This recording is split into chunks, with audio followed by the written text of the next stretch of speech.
Russia's been suspended from the United Nations Human Rights Council after committing multiple war crimes. That's not necessarily surprising, but the thing that is surprising is the number of countries that voted against the resolution or abstained from voting. Did your country vote in favour of this resolution to suspend Russia, or did it vote against it, or did it abstain? And if you could vote on it directly, would you vote for it or against it? If you're new to my content, One Direct Democracy is a movement for upgrading the global democratic system by taking the power away from politicians and putting it in the hands of the people by using direct democracy. It'll also eliminate left and right-wing politics. I've created the technology and a specific plan for how to make it work. If you want more information, check out the links in the description.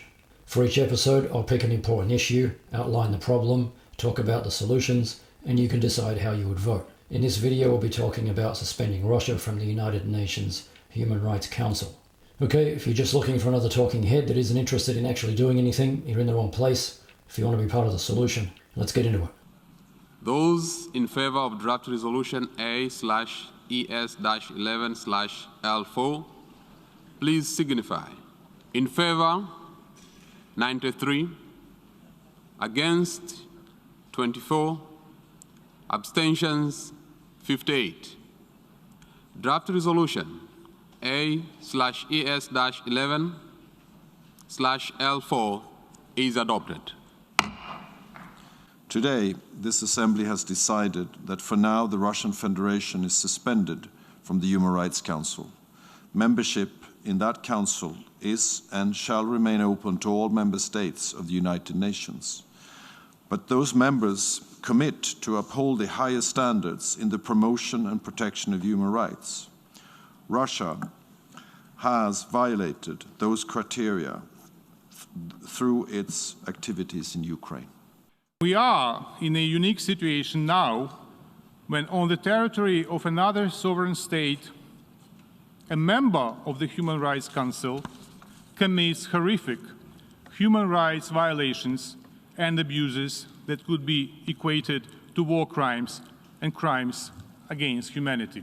Театрального пафоса и патетики в стиле представителя Украины. Поэтому я выступлю по существу. Рассматриваемый сегодня проект резолюции по факту не имеет ничего общего с положением в области прав человека.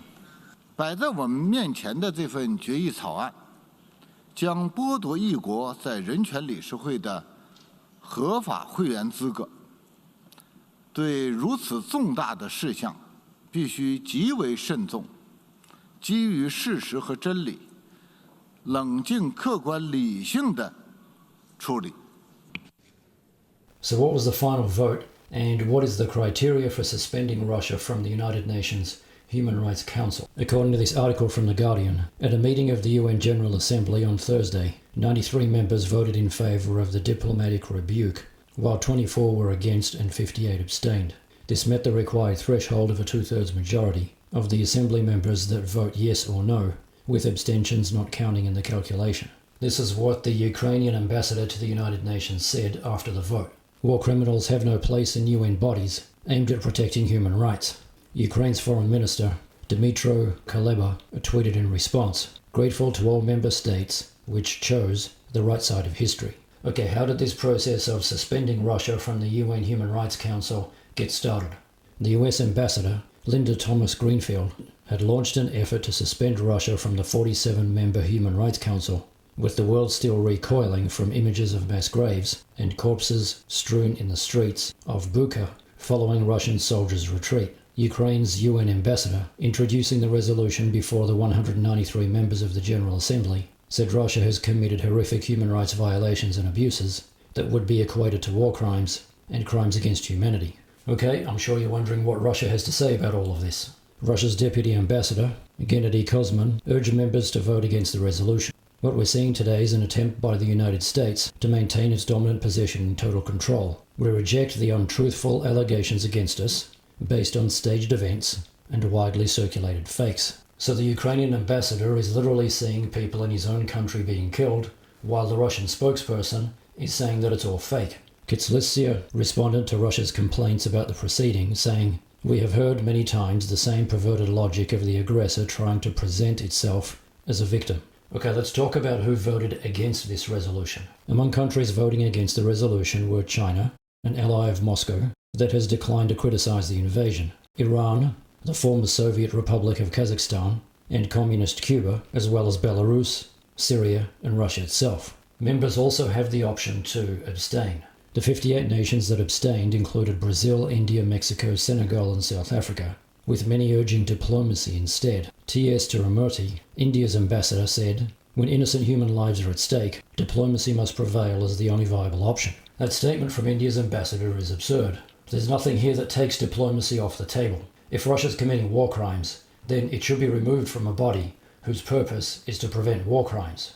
Russian forces have been accused of multiple war crimes since the invasion of neighbouring Ukraine on February 24. They include indiscriminate bombing, rape, torture, and summary executions. Chuck Schumer, US Senate Majority Leader, has accused Russia of committing genocide. Okay, how common is it for members to be removed from the UN Human Rights Council? Russia is the first permanent member of the UN Security Council to have its membership revoked from any UN body. It's also only the second country to have its membership rights stripped at the Human Rights Council, which was established in 2006.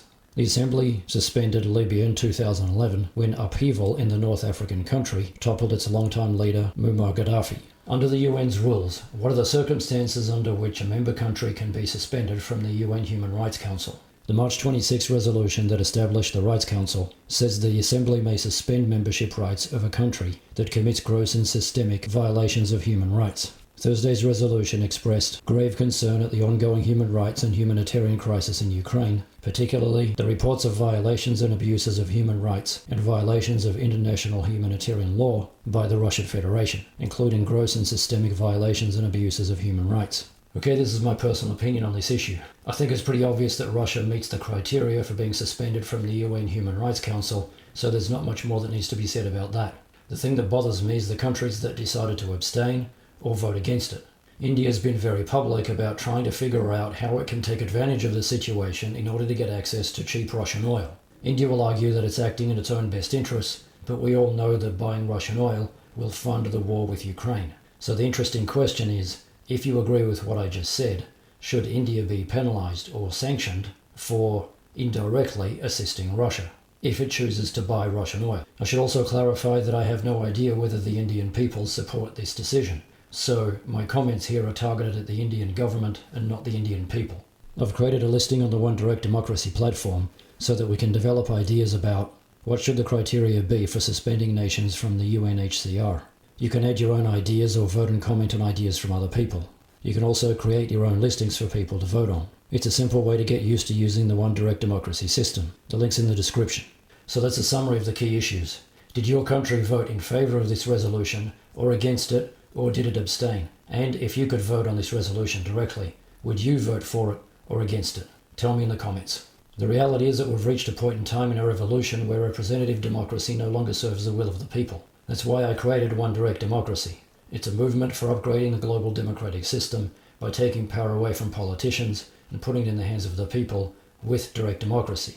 I've created the technology, a framework for direct democracy, and a plan for how to make it happen. And we don't have to convince any politicians or powerful people to do anything to make it happen. We have the power to do it on our own, we just have to decide to do it. If you have no idea what I'm talking about, or you want more information about me or One Direct Democracy, check out the other videos on my channel, all the links in the description. Direct democracy is the purest form of democracy. Representative democracy is an outdated, blunt instrument.